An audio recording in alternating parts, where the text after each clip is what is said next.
The White House lifted a ban on certain gas products that were heavily restricted under the Biden administration. U.S. Energy Secretary Chris Wright visited a Georgia factory that makes one of those products.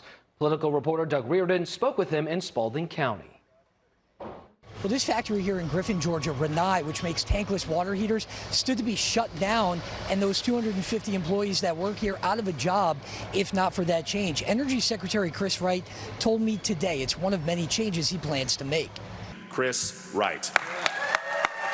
On Friday, U.S. Energy Secretary Chris Wright visited Renai in Griffin, Georgia. The company, which makes efficient tankless water heaters, was at risk of having to close. They were on a Biden-era list of restricted gas products, a policy the Trump administration announced it reversed just minutes before Wright spoke to employees. To prevent Americans from buying the most efficient, the most cost-effective hot water heater, that's just arrogant. This humming modern factory is proof that common sense matters. According to the Energy Department, lifting restrictions on those gas products that range from decorative fireplaces to certain shower heads saved $24 billion in taxpayer funds. It also saved Renai's 250 jobs. Oh, it was a dramatic impact because this factory that you're in was built to make non-condensing tankless water heaters. So we've hired and trained people to do it. Congress used the Congressional Review Act, a little-known maneuver that allows them to vote to overturn past administration policies within 60 days of a new president.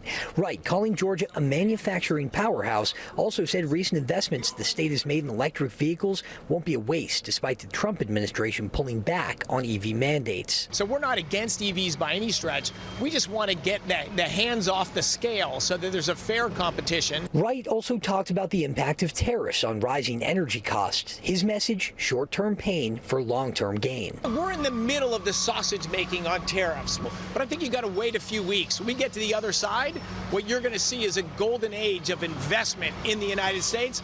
And we're told the Congressional Review Act, the act that saved this company, should be signed by next week. We're in Griffin. Doug Reardon, Atlanta News First.